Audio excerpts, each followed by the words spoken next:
सामने देखो क्या लिखा है, कोशिश करना कभी न छोड़े। मैं आज आप लोगों को एक कहानी सुनाता हूँ। एक राजा था, उस राजा के यहाँ एक बाहर का व्यक्ति आया, कोई राजदूत था जो दूसरे देश से आया हुआ था। वो उसे गिफ्ट में एक पत्थर लेके गया। वो जो पत्थर था वो इतना देखने में अच्छा था, सुंदर था, चमकीला था कि राजा के मन में आया क्यों ना इस पत्थर से कोई मूर्ति बनाई जाए। तो उसने अपने दरबार के जो महामंत्री थे उनको बुलाया और उनसे कहा कि ये आपकी जिम्मेदारी है कि आप इनसे भगवान की बहुत अच्छी मूर्ति बनवाएं।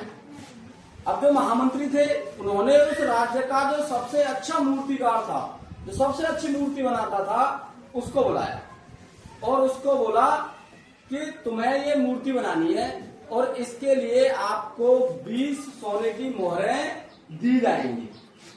वो बड़ा खुश हुआ, मुझे 20 मोहरें मिलेंगी। वो उसको लेके गया।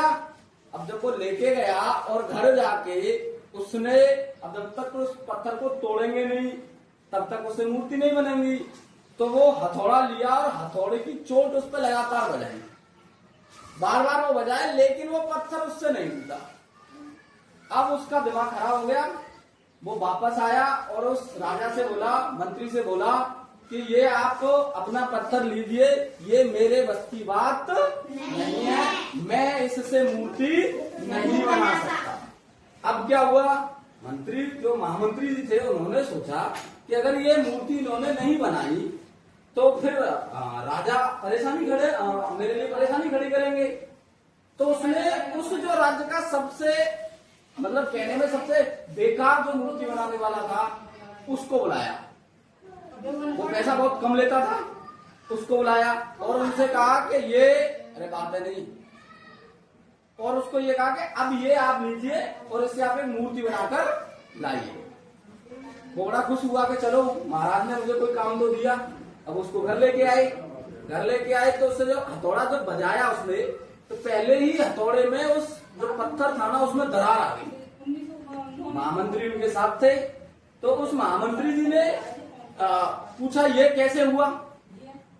तो उन्होंने कहा ये जो पत्थर था ना ये पहले से ही बहुत ज्यादा कमजोर हो चुका था। कमजोर समझ रहे हो क्यों हो गया था?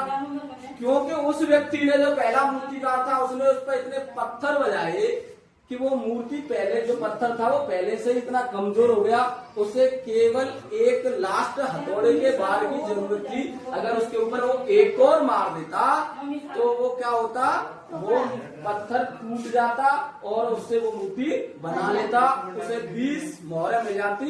लेकिन उसने क्या किया, कोशिश करना बंद कर दिया।